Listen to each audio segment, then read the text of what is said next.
Hello everybody, Manithral here, and welcome to the weekly update video for OSRS. Now this week we do have quite a bit to go through, as there is some potential future changes to Bounty Hunter as well as some current changes to Bounty Hunter. But there's also the Forestry beta that is coming this week as well. That will actually be appearing on June 5th, so this coming Monday, so it's a little bit different than usual. But first up, we have some issues and hotfixes. So last updated was at 12:10, players have reported not receiving the difference in points from Bounty Hunter shop purchases. This has been hotfixed, and to resolve the issue, players will need to relog in order for this hotfix to take effect on your account. So if you were in before the hotfix, just log out, log back in, it should be resolved for you. And then at 12:30, players have reported visual issues with pathing and some issues with dead clicks while in combat. And the team is currently investigating these issues, and they would like to recommend avoiding any dangerous activities during the investigation. So they are looking into it, just hasn't been fixed quite yet. Bounty Hunter changes. Actually, by the time this video comes out, they'll probably have it fixed, but I can't say for sure. The change log for June 1st, so for today, first up is Bounty Hunter changes. I will go over more in-depth analysis of some other things, but for now, we'll just do the change log and, after. But Bounty Hunter changes increase the time added back to the player's 2-minute timer when re-entering the crater from 6 seconds to 15 seconds. Skipping an unskulled target no longer contributes to matchmaking penalties. The UI will now indicate that you are matchmaking penalty. Speak to the corrupted warrior to see your current penalty timer. Purdue can now be found in the lobby area. Players now have 6 seconds of immunity from rogue players entering the crater. Your target can still attack you, and you will lose immunity upon attacking another player. The esoteric emblem is now correctly filtered in the Bounty Hunter store. Adjusted the wonder range and placement of the corrupted warriors to stop them engaging players in conversation while they're trying to bank. Blighted supplies are now usable in the lobby area. Bounty Hunter Worlds 541 US West have been replaced with World 573 US East. And there's some changes that took place last week, actually. Weapon imbues and cosmetic kits are now kept on death, although the base item will still be lost if unprotected. Players that obtained and then lost these items before the cold fix on Friday will be able to refund enough points for one. Remove the level 75 attack requirement for the Statius Warhammer. And Forestry Open Beta is going to be starting Monday, as I said. There's going to be some different changes. There is a tree despawn mechanic and bonuses. Forestry Kit and Forestry Shop, Events Flowering Tree, Struggling Sapling, Rising Roots, and Leprechaun, Tea Brewing, Campfires, and rewards including a 2-handed axe. As I said, I will go in more detail here in a little bit. Mobile issues update. So upcoming client and engine updates will help to resolve the issues with crashing and rendering. June will feature more information about the mobile TLI. The future Bounty Hunter. So they detailed some potential future plans to ensure Bounty Hunter remains a good place going in the future, which we'll go into. Other changes is today's update also seems a never before seen change. They have added some new overhead chat effects for the first time ever. The release all placeholders button in the bank now has a confirmation warning. On free-to-play worlds, players can now see the names of member items written like Dragon Dagger, and it'll say members afterwards, rather than this item being named members item. The items are usable and tradable only on members' worlds as before, but you will now know. The Amulet of Nature can now notify you about fully grown and diseased patches from your inventory rather than having to be worn. The C++ client for for these three right here, Radimus Urkel, is now correctly highlighted when using the clue scroll helper. The clue helper no longer thinks a round blue snelm can be used for the clue that requires a pointy blue snelm. Morgan's Thrown Axe, BH, and Morgan's Javelin, BH, are no longer considered ammo. And PvP Rhoda has moved to period B, so that is 560 UK PvP World, 579 US High Risk PvP World, 561 UK Free to Play PvP, 580 US LMS Competitive, and World 390 AUS LMS Competitive has been deactivated for this Rhoda. PvP Arena is using the 1 Defense Pure loadout for ranked duels and tournaments this week. So, now the more in-depth analysis of some of these stuff.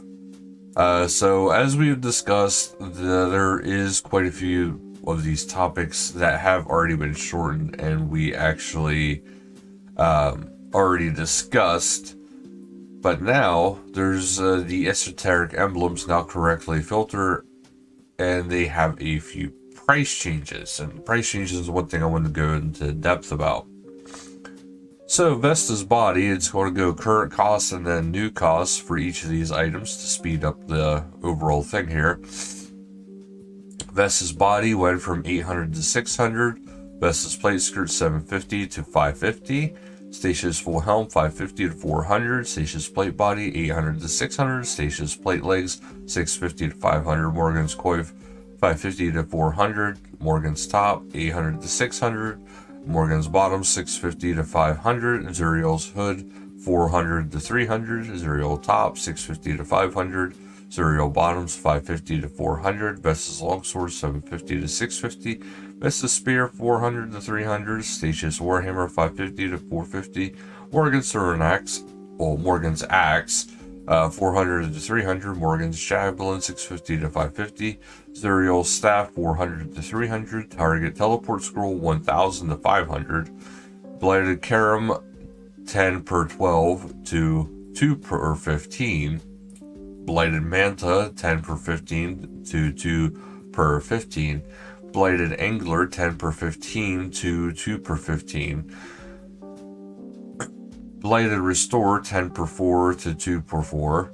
XP rewards 2 per lamp, 1 per. So those are the changes for the prices. So as we all know now. And for the beta, this is for the Forestry beta. Now, as they said before, now anything that is highlighted in the blue is now the beta worlds. So do give this a try. Now, we were talking about the new tree mechanic. So what is going to be going on? So they're going to be having this so it's a little bit more friendly instead of a competitive. And I actually kind of like this thing. But what it is, when you first hit a tree, it starts a timer, and then whenever that timer expires, the tree will despawn, and then you will have to wait for it to respawn. So that is something to kind of keep in mind of. And if you walk away before it despawns, it will start to regenerate. So it's something that it's a little bit better. It's not so much just a random disappearing act now. So don't feel worried about everybody hopping on the one tree, because it'll disappear regardless, same amount of time. But there is the new currency. So the wearable item lets you store all kinds of useful gadgets from day one. But any good workman knows that they must upgrade their tools so you can craft new additions to your forestry kit and existing materials combined with items from the Freaky Forester store. So he's actually having a home now, not just in the, random event. So to get your hands on his wares, you'll need to use an untradeable currency only found in the forestry, anima infused bark. So during this, you'll be able to trade that in and get stuff from his store. Now, the events are the rising roots, so roots will suddenly appear trying to protect their woody brethren. Cut them down for some experience and some anima-infused bark, so it's actually something that you'd want to go for. Flowering tree. Bees will appear alongside these new flowers that want to bloom. Find the right two flowers to move pollen between two for experience, anima-infused bark, and some seeds or treats. Struggling sapling. Help the poor sapling grow big and strong. Create a combination of mulch to feed to the baby tree before it withers away. Get some experience and some anima-infused bark in return. And leprechaun, a friendly leprechaun has appeared. He'll be able to take your wood cutting resources straight to the bank. So all these are good, and all these are things to watch out for. All trees drop leaves now as well as logs, so each type has its own associated buffs. Production, boost production skill level. Gathering, boost gathering skill level. Power boosts the power of the leaf effects, adds no power to empty categories. Duration increases the duration of the boosted effects. So you can utilize the leaves in two ways: campfires and tea brewing. Create a campfire by lighting some logs, and you'll be able to burn leaves to activate their respective buffs. Then you and your lumberjack buddies can all gather around the fire and benefit from the leafy goodness. Alternatively, you can brew some teas with your leaves for personal portable buff. The great thing about teas is that you can also use tree roots on your cup to give you one of those special tertiary bonuses, such as increased clue drop, chance for monsters and skilling, chance to save ranged ammo and magic runes, boosted minigame reward points, boosted slayer points, and superior monster spawn chance. So both have good sets. The forestry shop and rewards, there's a log basket, log brace, the forestry outfit, the lumberjack outfit, funky shaped log. So keep that in mind, and part of the shop will be unavailable to Ultimate Iron players for the beta. Now, normally they'd be able to buy the two-handed axe over here, but sadly it won't be making an appearance in the beta.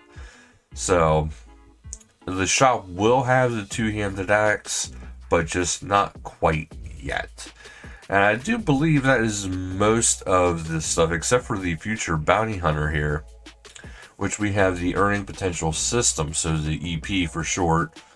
So now that they're aware there is a GP generation from content like bounty hunter has proved problematic in the past, they're being very cautious how they handle stuff like the EP, because they don't want to have too much stuff flooding in and too much gold flooding in and breaking the market. But the proposal is as follows. To be eligible to earn EP or risk wealth must be a minimum value. Currently, that value is set at 50k, although this is subject to change based on player feedback. If you're eligible, your EP value will increase by 2% for every minute you spend on the creator target assigned. Dying to your target will increase your EP by 10%.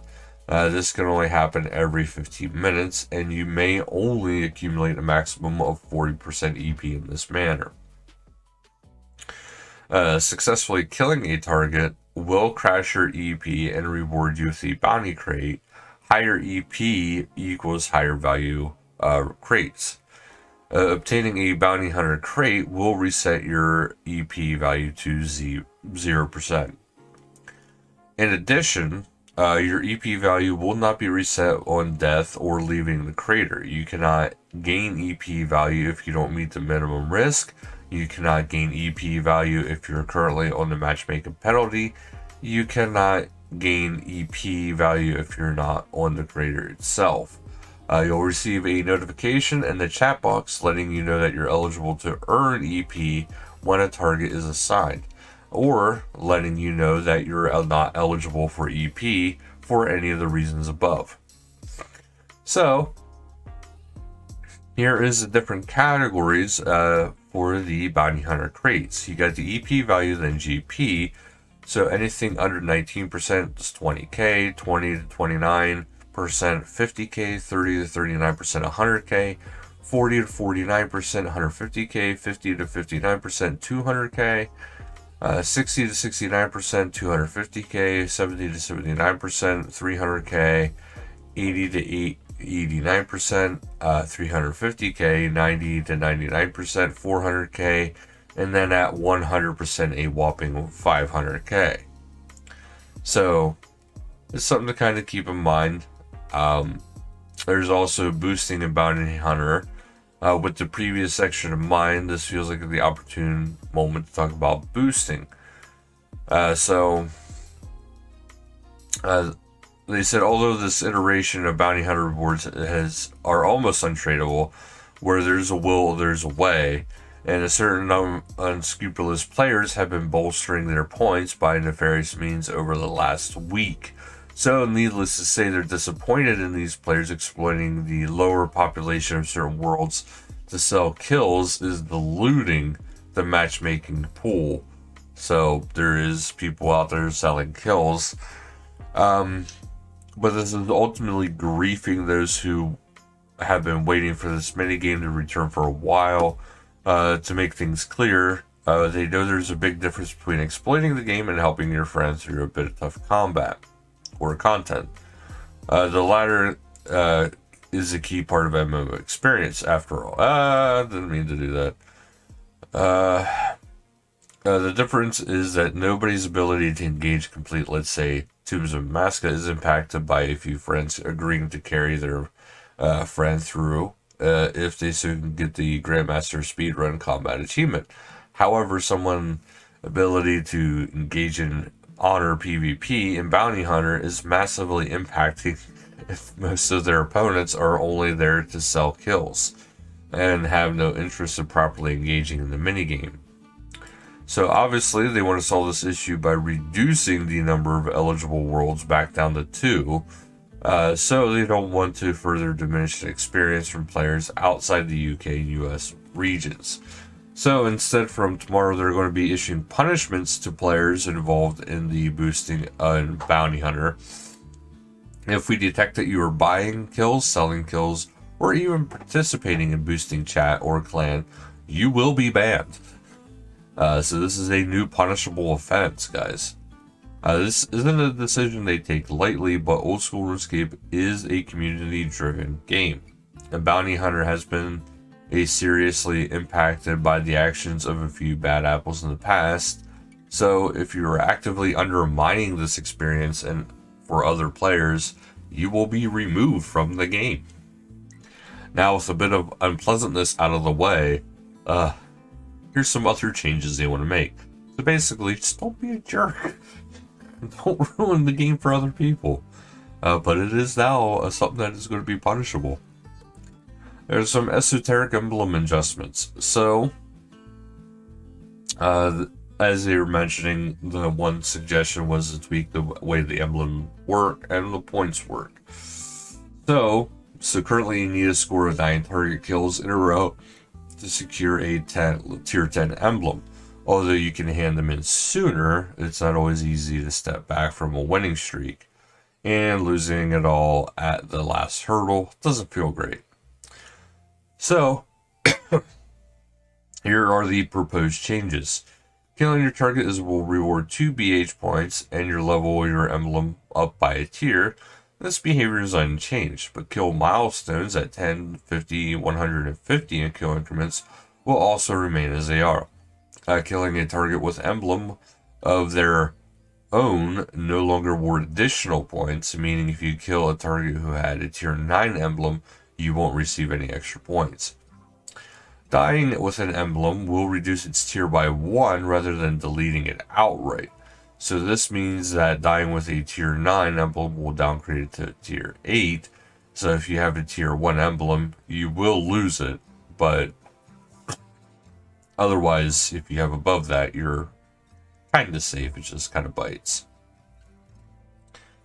So there is some Ancient Warrior adjustments. So in particular, you have the Statius and Zerial sets. Station's gear in particular falls south of Vesta's equivalents in offensive stats, and their tanky benefits don't do much in the fast-paced environment like Damon's Crater. So they want to tweak these sets a little bit so they're both appealing in different loadouts rather than Vesta's feeling the obvious choice regarding these circumstances.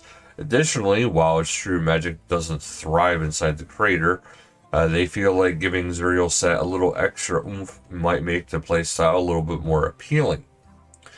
So here are the different stats for the different pieces. Vesta's chain body, stab and slash boost from 9 to 14, crush reduced 9 to 4.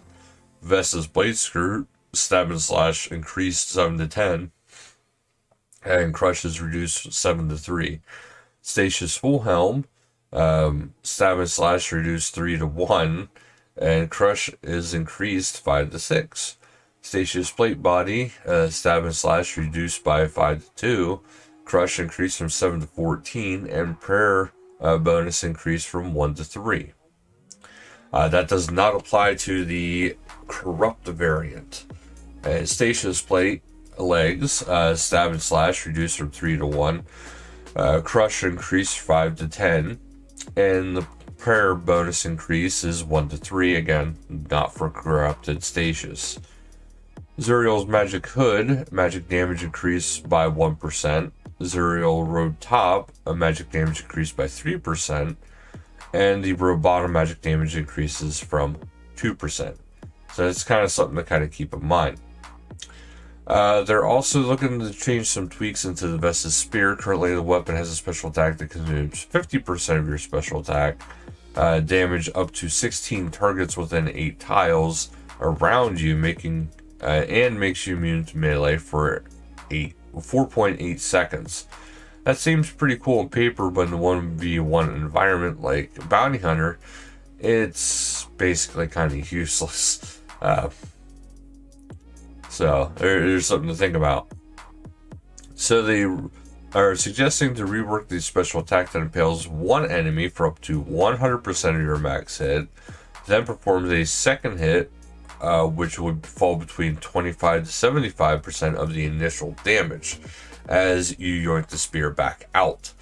So while your opponent is reeling, you enter defensive stance and gain immunity still from melee attacks for 4.8 seconds.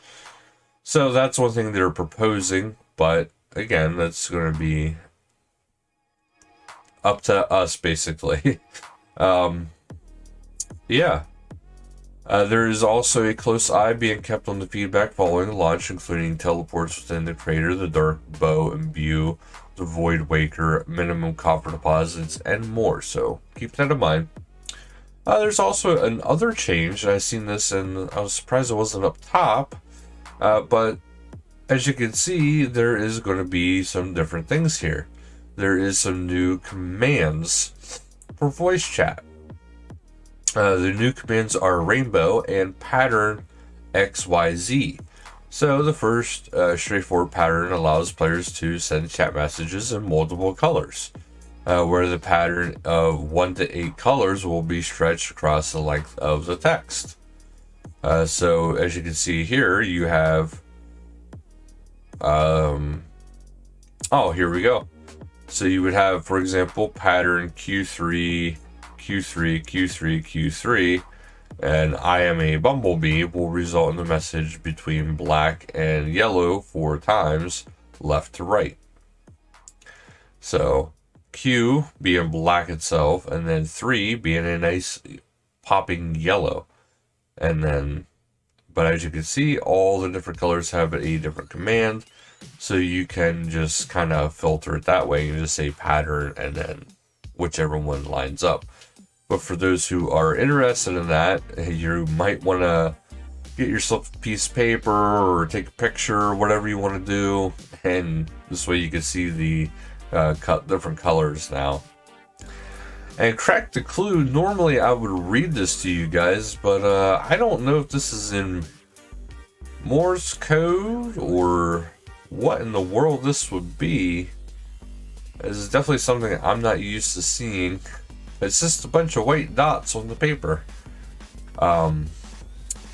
Very ominous. I don't know what to make of it, so I do apologize for that, but I have no idea. But that'll do it for this video. I know it was a longer one, but there was definitely a lot to go over today, especially for down the road. So thank you guys so much for watching. Until next time, later guys.